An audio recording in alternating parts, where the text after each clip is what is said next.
साथियों नमस्कार। जैसा कि आप लोग जान रहे हैं, नगर निकाय चुनाव होने वाला है, जिसमें अध्यक्ष पद के लिए और वार्ड पार्षद पद के लिए उम्मीदवार अपने अपने दमखम को दिखा रहे हैं। इसी कड़ी में हमारे बीच वार्ड नंबर 24 से रीना रानी जी हैं, तो उनसे पूछेंगे कि आखिर कौन ऐसी परिस्थिति रही जो उन्हें इस चुनाव में आना पड़ा और वो अपने क्षेत्र के लिए क्या कुछ करेंगे। साथ में उनके हस्बैंड भी हैं अजीत चंद्रवंशी जी, वो लगातार समाज की सेवा करते आए हैं, लोगों से जुड़ते आए हैं, तो उनका भी योगदान है और आने वाला समय में वो दोनों मिलकर के काम करेंगे। तो चलिए उनसे सीधे सीधे बात करते हैं। मैम नमस्कार। अजीत जी नमस्कार। जी नमस्कार। नमस्कार। कैसे हैं? बहुत बढ़िया। तो ऐसी क्या परिस्थिति आन पड़ी कि आप लोगों को चुनाव में आना पड़ा? क्योंकि बहुत सारे प्रत्याशी खड़े हैं और जैसा कि आप देख पा रहे हैं कि ये रीना रानी जी का है, तो ऐसा क्या जरूरत आन पड़ा कि आप लोग को यहाँ पर खड़ा होना पड़ा चुनाव में?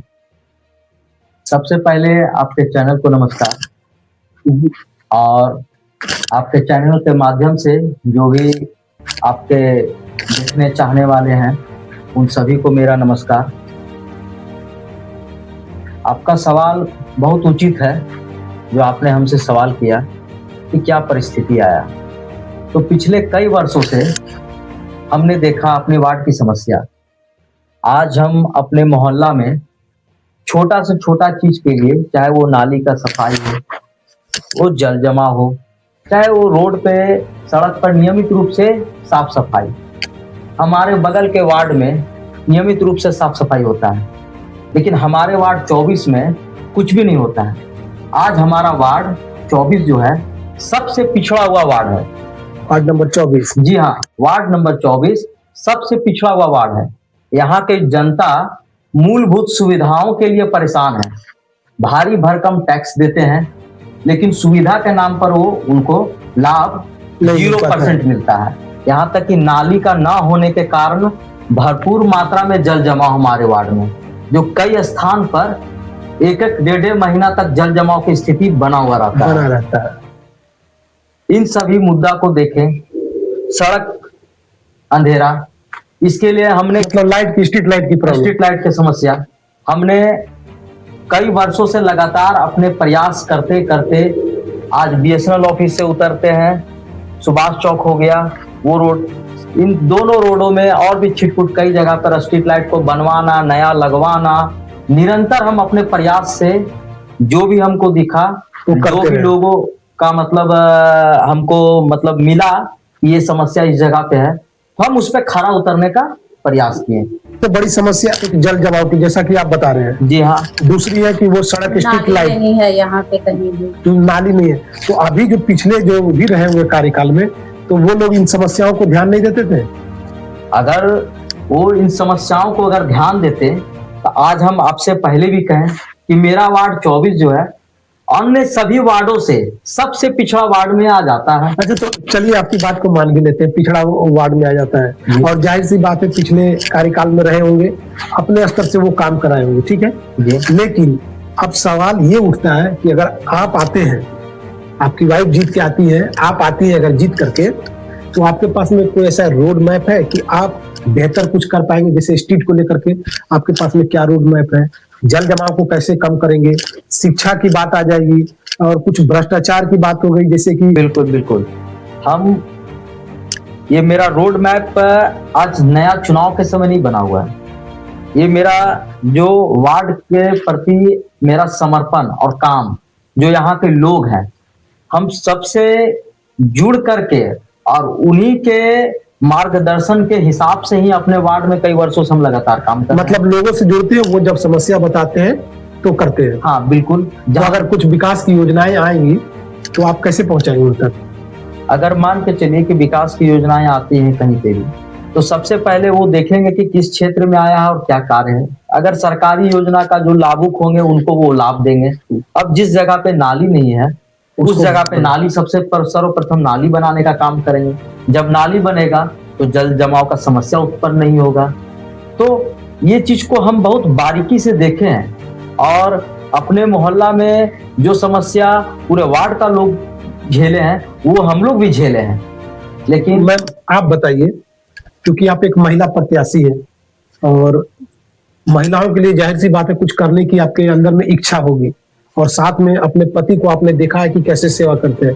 तो ऐसी कोई ज्वलंत चीजें हैं जो आपके अंदर, जिसे आप सेवा के तौर पे करके दिखाना चाहती हैं? जी। जैसे महिलाओं की समस्या क्या पड़ती होगी वो तो आप बेहतर जानते होंगे। बहुत ऐसी समस्या होंगी जैसे उनको हॉस्पिटल तक पहुंचवाना हो, कभी रात में कोई दिक्कत आ गया, इमरजेंसी आ गया। यहाँ पे स्ट्रीट लाइट नहीं है, जिसके चलते महिलाएं आने जाने में थोड़ा दिक्कत होता अच्छा। है। रात में आने जाने में बहुत परेशानी होती है महिलाओं के लिए। तो हर गली में स्ट्रीट लाइट की व्यवस्था की जाएगी। स्ट्रीट लाइट मतलब बहुत ज्यादा अहम मुद्दा है आप लोग के यहाँ, है ना? अंधेरा रहता है। अहम मुद्दा स्ट्रीट लाइट तो है ही, क्योंकि मान के चलिए कि अगर लाइट नहीं जलता है और महिला सड़क पर अगर मान लीजिए किसी कारणवश मार्केट से आने में लेट हो गया, कोई छीना झपटी कर ले, किसी तरह का दुर्घटना, और अगर लाइट जलता है तो कम से कम क्लियर होता है। अच्छा, एक समस्या और आ रही है इसमें, तो ये क्या कहें सभी से है, जो अध्यक्ष बनेंगे उन सबों से भी, कि ये तो चलिए सब कोई जानते हैं कि पानी की समस्या, रोड की समस्या, ये सब चीजें होती है, लेकिन ये कौन गारंटी देगा कि वो करा पाएंगे? क्योंकि सारे लोग यही बात कर रहे हैं। तो आप कुछ ऐसा खास क्या है कि आपको लगता है कि आप करा सकते हैं उससे बेहतर? क्योंकि सब लोग यही बात कर रहे हैं, तो ऐसा कुछ है आपके पास? बिल्कुल, हमने अपने वार्ड में चुनाव लड़ने के पूर्व कई वर्षों से हम छोटे छोटे चीजों पर हमने बारीकी से देखा और उस पर काम किया। मतलब अनुभव है, अपने अनुभव का प्रयोग करेंगे। जी हाँ, जैसे आज बीएसएनएल ऑफिस हमारे घर रामनगर मोहल्ला में है, तो बीएसएनएल ऑफिस से लेकर के हमारे गली में अंदर आने तक स्ट्रीट लाइट का हम लगवाए। चलिए, स्ट्रीट लाइट तो हो गया, उसके बाद देखिए आपका जो हम देख पा रहे हैं, आपने कुछ वादा किया, जो संकल्प है तो है कि हर गली में पक्की नाली निर्माण एवं मरम्मत। बिल्कुल ठीक है। दूसरी है जल जमाव की समस्या स्थायी समाधान, नियमित साफ सफाई और टूटी सड़कों की मरम्मत, और हर गली में स्ट्रीट लाइट। स्ट्रीट लाइट की बात बार बार आ रही है, आपकी ये जो संकल्प पत्र है इसमें भी है। साथ में निःशुल्क स्वास्थ्य शिविर कैंप लगाना एवं विकास की योजनाओं को लोगों तक पहुंचाना। मेरा जो संकल्प पत्र है, इसमें ये संकल्प पत्र में जो लोगों को एक वार्ड में क्या चाहिए, यही मूलभूत सुविधा, लेकिन इसके अलावा भी हमने सोच के रखा है कि वार्ड में और भी लोगों को कैसे मदद किया जाए। तो हमने निःशुल्क स्वास्थ्य शिविर कैंप लगाने का मेरे मन में प्रयोजन आया कि महीने में एक दिन अच्छे डॉक्टर के द्वारा माध्यम से मोहल्ला में घर में अपना कैंप लगवाएं, जिससे लोगों को सुविधा मिल सके, परेशानी न हो जाने में। उनको हम अपने तरफ से एक सहयोग कि लोगों को मिले, जिससे कि उनको निःशुल्क एक तरह से उनको डॉक्टर के द्वारा देखा जाए। कुछ जांच हो जाता है जैसे शुगर, बीपी और आपका ईसीजी वगैरह, छोटा छोटा ये सब चीज है। मतलब जहां तक निःशुल्क हम देने का हम अपने तरफ मतलब से, जो बेसिक फर्स्ट एड होता है, फर्स्ट एड, बिल्कुल वो आप देने की कोशिश करेंगे, वो भी निःशुल्क। दूसरा, अपने वार्ड में एकदम हम भ्रष्टाचार मुक्त वार्ड बनाना चाहते हैं। मेरा वार्ड भ्रष्टाचार मुक्त कैसे बनाएंगे, इसमें आपका क्या है? कुछ इसमें भ्रष्टाचार मुक्त वार्ड में बनाने का, जितनी भी योजनाएं आएंगी वो बिना किसी भ्रष्टाचार से सीधा लोगों तक पहुंचा। मतलब उसमें बीच में कोई भी बिचौलिया नहीं होगा, पारदर्शी होगा और सीधे उस लाभुक तक वो चीज पहुंचेगा। तो मैम, आप क्या कहना चाहती है जनता से? आपके पास में वो क्या है, पंपलेट है और क्या नंबर है, कौन सा छाप है, वो जरा बताए जनता को। मेरा नाम रीना रानी है, मैं वार्ड नंबर 24 की प्रत्याशी हूँ और मेरा चुनाव चिन्ह है मोती का हार। तो जैसा कि दोस्तों आप देख पा रहे हैं कि हमारे साथ वार्ड नंबर 24 के प्रत्याशी श्रीमती रीना रानी जी हैं और साथ में अजीत चंद्रवंशी जी हैं।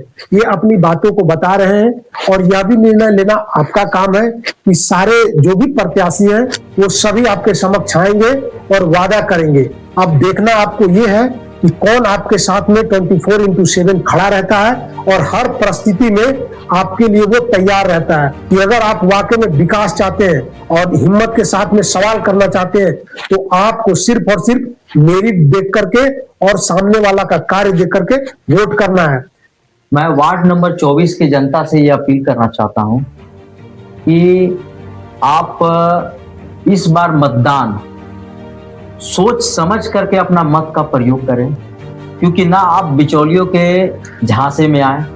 हमने हर एक घर को दरवाजे पे जा करके डायरेक्ट हम जनता से मिले, और मेरा एक ही चीज कहना है कि हम आपसे वोट मांगना है, आपका एक कीमती वोट हमको मिलेगा और हम सीधे आपसे कनेक्ट रहेंगे और सीधा आपका काम करेंगे, वो भी निस्वार्थ भाव से, बिना किसी भेदभाव का, बिना किसी तरह का भ्रष्टाचार का। क्योंकि मैंने पहले ही अपने मैनिफेस्टो में लिखा है कि भ्रष्टाचार मुक्त वार्ड बनाना।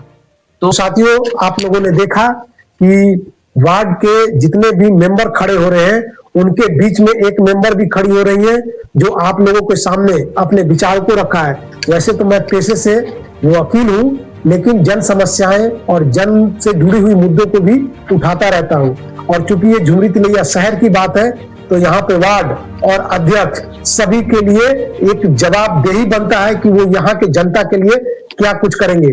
और केवल वीडियोज बना करके या उनके पक्ष विपक्ष वाले रख देते हैं, लेकिन कभी भी बुद्धिजीवी वर्ग को ला करके, जैसे बुद्धिजीवी वर्ग में एक एडवोकेट हो गया, पत्रकार हो गए, और समाज के और भी जो उत्कृष्ट लोग हैं, उनके बीच में एक जन संवाद होना चाहिए। ऐसा नहीं कि, क्योंकि सभी लोग यही कह रहे हैं कि हम करेंगे हम करेंगे, कैसे करेंगे, तो वो पूछने के लिए एक बुद्धिजीवी वर्ग होना चाहिए।